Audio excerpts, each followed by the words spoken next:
Most children spend their early years being held. Studies show the average child receives comfort-seeking responses from a caregiver over 200 times a day. But you were different. Not because something was wrong with you, but because somewhere along the way, you figured out that needing too much made things worse. So you've stopped needing, and the world called you mature. What they didn't know is what that word actually cost you. You weren't always like this. There was a version of you, small, soft, unguarded, who just wanted to play, who didn't scan rooms for tension before entering, who didn't read adults' faces like maps trying to predict the weather. You existed before you became the responsible one, the wise one, the one people said was so old for your age, like it was a gift. It wasn't a gift. It was a response. But here's what nobody tells you about that response. It was brilliant. And it may have saved you in ways you still haven't fully understood. Think about the household you grew up in. Maybe there was a parent who struggled with finances, with emotions, with addiction, with absence.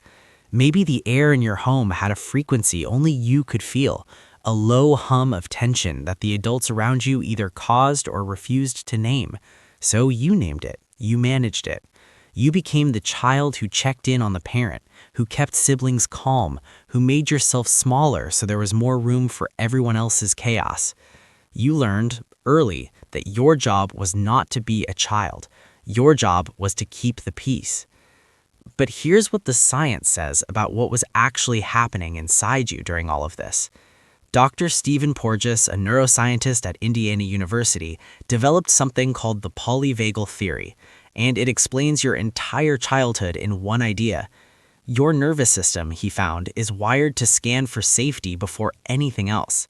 When a child grows up in an environment of emotional unpredictability, that nervous system learns to stay on, always alert, always reading, always prepared. Your body never fully got to rest. Not because you were anxious by nature, but because your environment made rest feel dangerous. You didn't develop early maturity as a personality trait, you developed it as a survival strategy. And that changes everything about how you should understand yourself. Because here's the thing about that blueprint your younger self drew. It was never a flaw. It was architecture.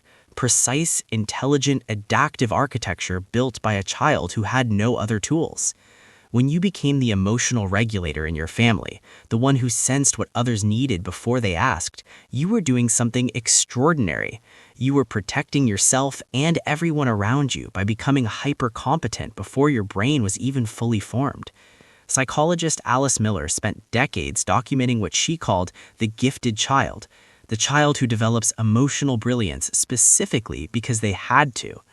Your maturity wasn't a mistake. It was a masterpiece drawn under impossible conditions. But here's what nobody tells you, and this part matters. That blueprint has a shadow side. Research published in the journal Development and Psychopathology found that children who take on adult emotional roles, what psychologists call parentified children, are significantly more likely to experience chronic anxiety, difficulty receiving care, and an inability to identify their own needs in adulthood. A CDC study on adverse childhood experiences found that emotional role reversal between a parent and child is one of the most underreported yet deeply impactful forms of childhood stress. What this means is that the very skill that protected you may now be the wall keeping others out. You learned to give, you never learned to receive. And somewhere in adulthood, you started wondering why you feel exhausted in relationships where you do everything right. But now comes the part they never put in the research papers. That same hyper-attunement you developed, Dr. Judith Jordan at Harvard Medical School found that individuals with high relational awareness, the ability to read emotional environments accurately, demonstrate exceptional capacity for empathy, leadership, and deep human connection. You are not someone who struggles with emotions. You are someone who fluently speaks a language most people don't even know exists. The reason you can walk into a room and know exactly who is hurting, who is hiding, and who needs someone to just see them, that is not a coincidence. That is years of training. And in the right context, it is one of the rarest abilities a person can carry. Society has a word for you. It calls you an old soul. It calls you mature. It calls you wise beyond your years, usually said with admiration, but underneath that admiration is a truth nobody says out loud. That wisdom came from somewhere. It came from loss. It came from being needed before you were ready.